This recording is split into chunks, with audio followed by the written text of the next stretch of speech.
US, joining me now are Sebastian, David and Carl, otherwise known as Divo, who are nodding and shaking their heads in furious agreement along with that whole conference, because you've got children, haven't you, Sebastian? Absolutely. I mean, everyone has the right to have a view on things, and mine is, well, my wife deals very well with it, and myself as well on the plane. We don't give drugs to our kids. We read stories, we settle them down, and if they have to walk around, we let them walk and walk with them. They're quite small, they're twins, 5 years old, and the little one who's 2, Jude. But no, I'm really against that, really against giving drugs to kids. I think it's always the easy way to not deal with our parenting.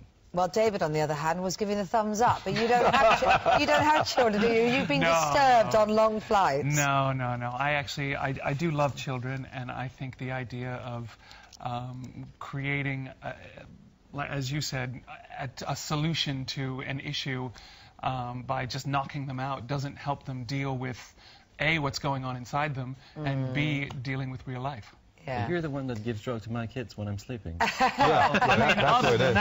lovely to hear all of you. It's lovely to get involved in all of this, but we're not really here to talk about parenting, are we? No. We're here to talk about your huge success. I mean, I was just looking at some of the amazing figures. You're the only classical crossover band to reach #1. I mean, you've had huge sales everywhere, but in America, I mean, that must be something to be massively proud of, isn't it, that you managed to cross that barrier there? That was amazing. I mean, I remember we did the first ever tour, and obviously we went to #1 in America, and then just being in America, walking around in Times Square and see your huge picture that the Virgin Megastore saying El Divo #1, #2 I think it was 50 Cent, #3 Mariah at that time, and it was kind of shocking thing. Yeah, absolutely.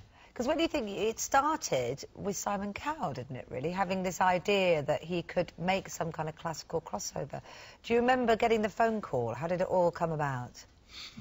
Well, each one of us had a different story and a different experience. Yeah. For myself, I was the last one to join the band, and I happened to be in France at the time, working at the Opera Bastille, and just got a call for an audition to be part of, use my operatic voice in not singing opera, and just to see, was the time right to really bring this kind of full-throated singing out in a more popular way, and it took off. Because you came from classical, but you came from rock, didn't you? I mean, that was your thing. Well, no, that's not really true. I mean, I've been singing in a rock band when I was a teenager, but when I was 20, after finishing my school education, I started studies as a classical singer and as a music teacher. So I've got all my degrees, and I've been at conservatory for 10 years.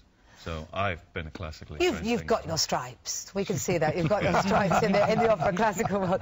And Sebastian, did you think it would work initially, or did you think it was a bit crazy? Well, funny enough, I stepped in the studio. I mean, first of all, I met David in the audition in Paris, and I heard his voice, and I was like, what am I doing here? I'm a pop singer. I don't have this massive vibrato. And we got into the studio for the first time, and I was like, this is too scary. I've got to run off. But somehow... when I got into the studio, I could feel there's so much to learn from my 3 friends here, and it really helped me to get something else that I didn't have in the pop world. So I really understand why it brought to many people that curiosity about opera. So. Yeah, and 10 years on, I mean, the success is extraordinary. You're now back on your greatest hits tour with someone else. Who have you got tagging along? Oh. It's amazing. I mean, we have Katherine Jenkins. She's talented.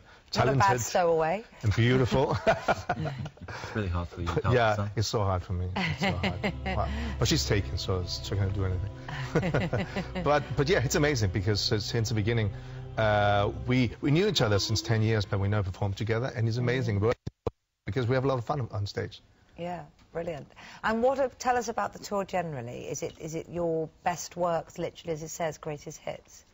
Well, it's a selection of a whole evening worth of songs across all of our albums, and Katherine does songs that she's very well known for as well, and we do some duets, and I think that we're approaching this kind of 10-year mark for us in our career, and we really feel like this selection kind of sums up everything we've done to date. And now we're looking at moving into a new direction and having a new focus on the next album, which we're looking to release at the end of this year. Wow. And yeah. We're going to call ourselves the All Direction. Old Divo. Old Divo.